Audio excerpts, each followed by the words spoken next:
Tonight, the Met's culture under fire once again. As a new report looking at racism, sexism and homophobia looms, the Justice Secretary confirms it will be a tough pill to swallow.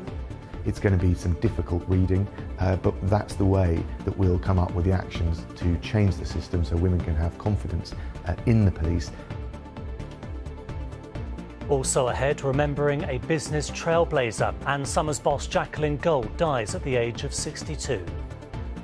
Crystal clear, Palace sack Patrick Vieira and eye up their next manager. And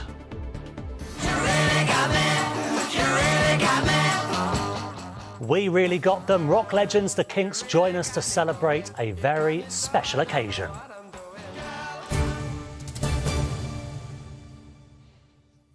Good evening. A new report looking at the standards and culture within the Met will be released next week. But tonight, the Justice Secretary has confirmed some of the details it will reveal will be difficult to read. The review by Baroness Casey will be published on Tuesday and is expected to add more embarrassing conclusions to her interim report last year, which found officers had been accused of racist, sexist and homophobic behaviour. It's thought how the Met handled those allegations will come in for particular criticism. With the latest, here's Antoine Allen. Sexist, racist and homophobic. Another report is expected to state the nation's biggest police force has serious failings. Just days before the Casey review is released, the Met's toxic culture is once again grabbing headlines. The Baroness Casey review was a response to the murder of Sarah Everard by serving police officer Wayne Couzens. The government have admitted Tuesday's release of the full report highlights the Met's need to regain public trust. It's going to be some difficult reading, but that's the way that we'll come up with the actions to change the system so women can have confidence in the police. The Met Police are no strangers to scandals or calls for reform. The 1999 Macpherson report called the Met's investigation into the murder of Stephen Lawrence institutionally racist. Leroy Logan gave evidence to Macpherson in the hope of changing the force for the good. Leroy, since 1999, has the Met got worse? Unfortunately, it has gone worse. Things have definitely tailed off over the last 13, 14 years because of the culture getting more toxic, the hostile environment, doesn't appreciate whistleblowing. There's culture of fear. People are not going to call out the bad cops. And so the good cops are actually complicit by their silence. It's been over 6 months since the shooting of unarmed black man Chris Cabba by the Met. His family is still waiting for the IOPC investigation to be published. Chris Cabba's father wishes police officers face the same justice as civilians. Just how hard is it for you and your family to trust the police? This is the main concern in our community. Now, people who should protect us, police, they are the one breaking life of families. Like Chris' families now, it's broken. Jefferson, looking back at your uncle, just how hard has it been for you and your family to wait to get answers from the IOPC? It's been hard, man. The Macpherson report in 1999 would have, created widespread change, lasting change, but we're here again. So clearly not enough is being done, and if anything, it's actually getting worse. So of course that is concerning, that police officers aren't being held to account, and that these checks and balances that we have in place aren't working. But we're just praying that this case is different. In 2022, the Met Commissioner Sir Mark Rowley was appointed to restore faith in the Met. London Mayor Sadiq Khan believes he can handle the task failed by his predecessors. Antoine Allen, ITV News. A teenager from Walthamstow has been jailed for 15 years for the murder of a 17-year-old, which was later glorified in a drill rap video. George Makia, now 18 years old, fatally stabbed Boubacar Jabi Doucouré in the chest metres from his home in October 2020. 4 other individuals were found guilty of his murder at an earlier trial. And the government has pledged to change the law to ban prisoners who are serving whole life sentences from getting married. It comes amid anger over a bid by Millie Dowler's killer, Levi Belfield, to challenge a decision that blocked the serial killer from marrying in prison. The businesswoman and entrepreneur Jacqueline Gold has died at the age of 62. The CEO of Ann Summers had been living with breast cancer for the last 7 years and dies just weeks after her father, David Gold, the chairman of West Ham. Today, her family said they are proud to call her a trailblazer and a visionary. Carolyn Sim has been looking back at her life. Until the end, Jacqueline Gold made it her mission for women to have the same opportunities as men. As the boss of high street giant Ann Summers, she had certainly lived to her word.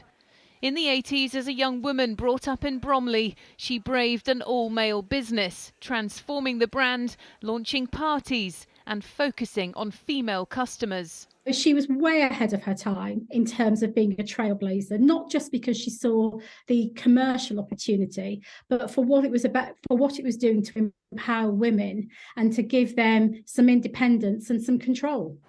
And for decades, she championed women in business. There are incredibly talented women out there that some businesses are failing to recognise. In 2016, Jacqueline was awarded a CBE for services to entrepreneurship. And despite 7 years of treatment for breast cancer, she remained a role model, especially to her daughter, Scarlett. And I took her to one of my speeches when she was 5 years old, because I wanted her to see Mummy up on stage and think, you know, this is normal, this is not just something men do. On Instagram, Jacqueline's sister said in life she was a trailblazer, a visionary and the most incredible woman. As a family, we are utterly heartbroken at the loss of our wife, mum, sister and best friend. Jacqueline's death comes just 10 weeks after her father's, David Gold, who was joint chairman of West Ham United. Family friend Lizzie Cundy told us she's heartbroken. We just had an incredible laugh. She had a great sense of humour. But I found personally for me just an absolute inspiration. She could tell me I could do anything, always encouraging. Jacqueline's legacy will no doubt live on through every woman she inspired to have the confidence to pursue their dreams. Carolyn Sim, ITV News. Commuters are being warned to expect longer journeys from tomorrow as RMT union members continue their walkout in a row over pay, jobs and conditions. It will affect 14 companies, including Thameslink, South Western Railway, South Eastern and the Gatwick Express. It's the second of 4 separate days of action. The details of all the services affected tomorrow are on our website, itv.com/London. Now, she found fame on season 3 of Love Island, but over the last few years, Georgia Harrison's life has been torn apart after becoming the victim of revenge porn. You'll remember her heartbreaking statement outside Chelmsford Crown Court earlier this month when her ex, TV personality Stephen Bear, was jailed for 21 months for sharing private and intimate videos of her online. Well, now she's hoping to use her negative experience to help others in similar situations. Hello, Georgia. Now, with the conviction of Bear, do you feel like you can come up for air and breathe and process this? Yeah, I definitely feel a huge sense of relief. I mean, the right thing was done. And also, had I not got the guilty conviction, I think I honestly would have lost everything. So, yeah, I feel a lot better. You got the conviction, and in the build-up to the trial, you had cameras with you for a documentary on ITV2 and ITVX. And I think we can really see that it takes a toll not only on you, but also on your family. Let's have a quick look. I just don't know what to do anymore. I feel like my life's been on hold for a whole year. She was just devastated. Devastated because it was another 9 months of just waiting. And I said I'd be strong when I heard it might be getting put back, but not a year. I'll be 28 by the time this goes to court. That's brutal to watch. Is there anything about the process that could have been made easier for you as the accuser? Honestly, I feel like the justice system handled it very well. I think it was just Bear making it hard. You know, he changed his defence just before the original court date, which meant it was prolonged a whole nother year. So I don't think there's anything they could have done to prevent that. And, you know, it made it hard for me, but there was nothing else we could do. During that process, though, he was having his say, wasn't he? He was making comments on social media, but you had to keep quiet, of course, because you were a witness in a court case. So that must have made it quite tough for you. Very tough. I mean, when you actually see the footage where I'm upset there because it's changed, on that day, he actually dressed up in an orange prisoner's outfit and really just ridiculed the fact that the court case had been moved on social media. So I was really, having a breakdown at home, and he was really enjoying it. So doing this, does it help you take back control now? Finally, you get a chance to speak and invite people in to see what it's really like. Yeah, it's helped me take back control, and it's turned out to be something completely different to what I thought it was going to be. It seems to be having a ripple effect in society in Britain, and hopefully we can help protect the younger generation from going through what I've been through. Yeah, and last week you were praised in the House of Commons. MPs were cheering when your name was mentioned. Remarkable work, and the documentary is on ITV2 and ITVX. Georgia, thank you so much for coming. Thank you so much for having me. No worries. Still to come, we'll have the weekend weather plus. Girl, you really got me going. You got me so I don't know what I'm doing. 60 years of the Kinks, the band will be joining me live in the studio. Before that, we know more and more people have been sleeping rough in London. What's becoming clearer is how it's impacting different age groups. Now, a project in Islington is trying to help younger adults, but charity bosses say they still need a proper strategy from the government to tackle homelessness. Helen Keenan reports. He came to this country to work. Instead, he was dragged into modern slavery. I get the job in car wash. I don't know how much work, but every week I ask about my money and I don't get paid. Rob, whose name we have changed, managed to escape, but found himself living on the streets. Every morning, 6 o'clock, wake up and try to get somebody some tea or something. So, yeah. And things are quite different now you're here, but this story isn't a one-off. If only. It's not a one-off, is it? In fact, the numbers are just increasing on a regular basis. It's quite alarming. Today, the Mayor visited the centre in Islington after securing 3 more years of funding for it, which provides urgent accommodation and a support team to find long-term routes out of homelessness. We're dealing with the symptoms of rough sleep, and what about the causes of rough sleep? And that means more genuinely affordable homes in London, council homes and those homes that Londoners can afford.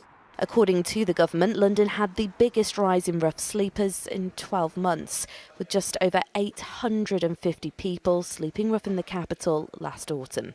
That's up by over 200 from the previous year, and recent research from the London councils suggests 1 child in every classroom in the capital is homeless. It's really important to recognise that homelessness is incredibly complex. We are taking lots of young people on the street and we're moving them on into settled accommodation. But while young people of all ages, are still finding them on the street, we've still got much more work to do, which is why we're calling on government to create a national youth homelessness strategy. The centre only launched in November. They tell us they could fill the beds here 10 times over, an indication of demand and how crucial it is to find solutions to the cost of living crisis. Helen Keenan, ITV News. OK, the ITV News continues at 6:30. Here's a look ahead now with Charlene. Coming up, an arrest warrant is issued for Vladimir Putin. The International Criminal Court says there's reasonable grounds to believe the Russian president is responsible for war crimes. We'll have the reaction. Also tonight, prepare for passport problems. More than 1,000 staff at the passport office say they're going to go on strike for 5 weeks. Plus, the efforts to save a Scottish staple, how the ovens are going back on at a famous Glasgow bakery. Join us for those stories and more from 6:30. To sport now, and Crystal Palace have sacked their manager Patrick Vieira after 12 consecutive losses in the Premier League. The Eagles sit 12th, but are only 3 points above the relegation zone as they head into the final quarter of the season. Daniel Henry reports. Oh, Some fans could see it coming. Get every single one of these players out of this club, the manager, the owners, the lot. It's just so pathetic. Vieira out. But when it happened, it still sent shockwaves through Selhurst Park. I'm quite surprised because we have had a hard run of games and we haven't been hammered, but at the same time we're not looking like winning games, and I guess the board need to make that decision. Palace haven't won a game since New Year's Eve, 12 games in a row, sliding down the table. It was inevitable that something's going to have to happen, and he's paid the price. Results haven't been great since the beginning of the year, but we've had a very, very tough run of games. So personally, I'd like to have given him a couple of more games in charge. But it appears the chairman had other ideas, reportedly calling Vieira before training to say his time was up. Last season, he led them to an FA Cup semi-final. But club confidence in him has collapsed, following a terrible run of 4. 5 draws, 7 losses, and no wins for fans to cheer so far this year. The club say Patrick Vieira's impact on the club has been significant, but recent results have placed the club in a precarious position, and that the change is designed to help them retain their Premier League status. The first test of that is against Arsenal this weekend. Daniel Henry, ITV News. In the Champions League, Chelsea will face off with European giants and current champions Real Madrid in the quarterfinals of the competition. Graham Potter's men comfortably cruised past German side Borussia Dortmund midweek to book a place in the last 8 of the competition. The two-legged ties will be played next month. And in a sentence I never thought I'd say, Kim Kardashian was spotted in the stands of Arsenal's game last night as they were knocked out of the Europa League. The reality TV star was at the Emirates with her son Saint, who is said to be a big fan of the North London club. Now, for 60 years, our next guests have been entertaining millions of fans with rock classics like these. Girl, you really got me going. You got me so I don't know what I'm doing. Girl, I want to be with you all of the time, all day and all of the night. I'm so tired of waiting till the end of the day. You really got me, you really got me. Unmistakably the Kinks, rock royalty. The group were formed in Muswell Hill in 1963 and they are celebrating their 60th anniversary with something very special. 2 of the members, Dave and Mick, are here with me now. Welcome to you both. Well, let's get straight to this celebration. It's going to be in 2 parts, isn't it, Dave? Well, it's going to be, it's called The Journey, and we're promoting, or trying to promote the first part. And we did a presentation last night, a party presentation at Highgate, and it's great, really good fun. So we want it to be fun, but it's interesting how the songs have attached themselves to us and the history and of England, London and England. And stood the test of time as well. Well, yeah, I hope so. That's it's a lot of fun. A lot of fun, revisiting the old memories. And so, Mick, how did you pick those songs as you looked back that are going to go on to The Journey Part 1? Well, normally the record company makes the choice, but you know, they're all old tracks still, but they're yeah, like favourites of all of us. There's ones that get overlooked, tracks, and we try to pick out some of the more obscure ones, really, because the obvious ones have got to be there as well. Yeah. So you know, we knocked our heads together and put it all out and laid it out, and there'll be remixes on it as well. Yeah. So there's new nuances, I guess, and yeah, we're very excited about it. Yeah. So it's yeah, we like the way it's worked out, and we've got a lot more to do Journey 2 with. Yeah. What's it like being back together? Because it hasn't always been easy in the past, has it? It's terrible. No, we simmered down a bit. Yeah. There's elements that you grow up with that are important to the vibe of the music, and So it's fun as well as... Does it get easier? Do you understand each other better? Or do you understand how to press each other's buttons better? Well, if we don't now, we never will. I think so, yeah.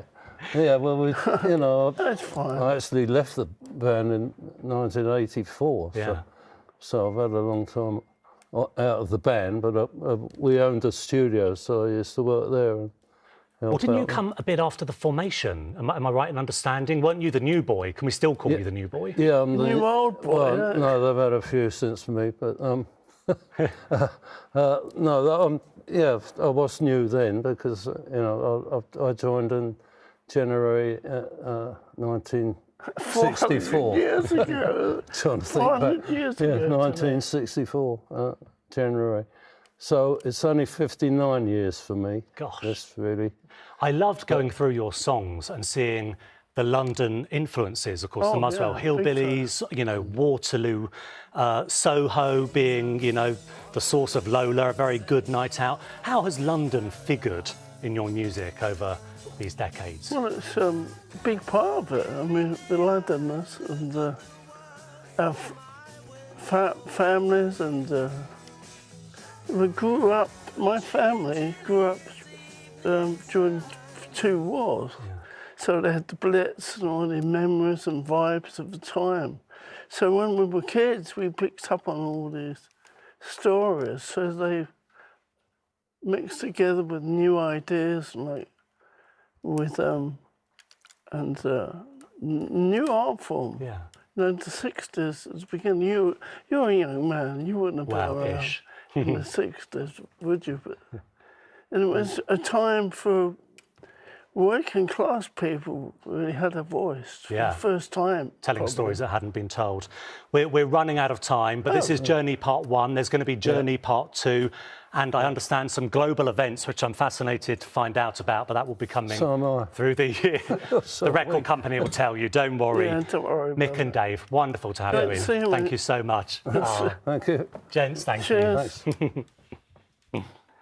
The main headlines in London this evening. The Justice Secretary, Dominic Raab, says a new report looking at the standards and culture within the Met will be difficult to read. The review by Baroness Casey will be published on Tuesday and is expected to add more embarrassing conclusions to her interim report last year. And the businesswoman and entrepreneur Jacqueline Gold has died at the age of 62. The Ann Summers CEO had battled breast cancer for the last 7 years and died just weeks after her West Ham chairman father, David Gold. Now, seemingly endless rain aside today, it is at least a bit milder out there. Let's have a look at the weekend forecast now with Philippa Drew.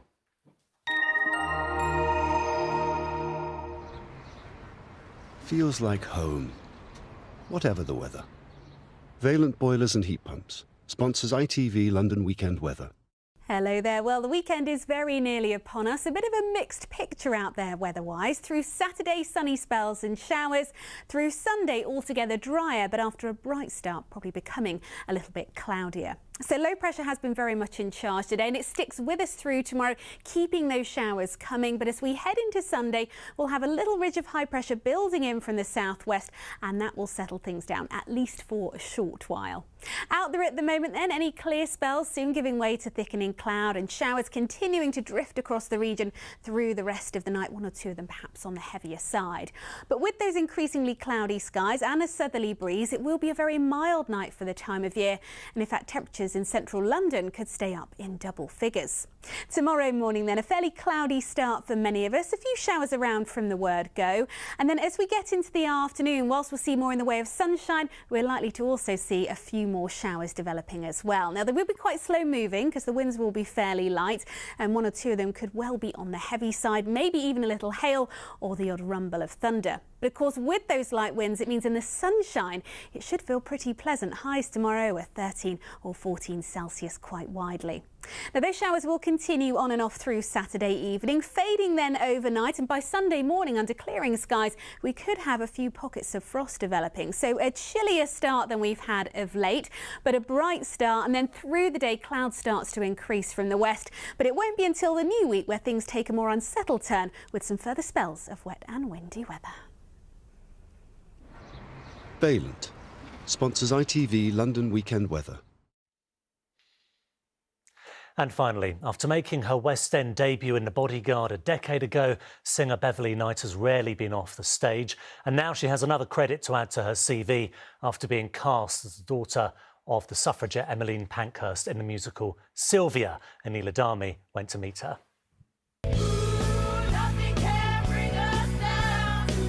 Their voices beamed through megaphones in the fight for equality. Now the suffragettes' story is being told at the Old Vic in Sylvia. Fall down 7 times, get back up 8. With one of the biggest names in British soul on the microphone, Beverly Knight. It's an absolute bullet train of a show. It's just, OK, all hands on deck, you know, and we finish when we get there type thing. It's amazing. Song, rap and dance help delve into the lives of Chelsea resident Sylvia and her mother Hampstead resident Emmeline Pankhurst, who on the streets of London campaigned for women's right to vote. The modern take on it means that so many more people that are not theatre goers, you know, traditionally, are ending up in the theatres watching our show. They're being entertained, but they're also being educated. And the perhaps not so brilliant thing, but absolutely crucial, is that it's actually holding up a mirror to where we are as a society right now. A veteran of smash hit musicals, Knight has sold over 1 million albums in the UK, been awarded an MBE, and today she surprised fans by announcing a UK tour where she'll sing new songs and fan favourites and celebrate her 50th birthday in a way that, she says, breaks societal stereotypes of women. Fabulous at 50. I'm so excited to have reached a milestone which has seen me have this career and have this life. And I'm just celebrating that for women everywhere who are of my age group. So why not a tour? I'm up for it. Well, with a nomination for Best Actress in Sylvia and an upcoming tour, I had to ask for a song. March, women, march. Then she gets bold. March, women, march. March. Beverly Knight with Anila there, singing us into the weekend, because that is it. Charlene is here next with the evening news, and I'll be back with our late update after news at 10. From all of us, have a lovely weekend. Bye-bye.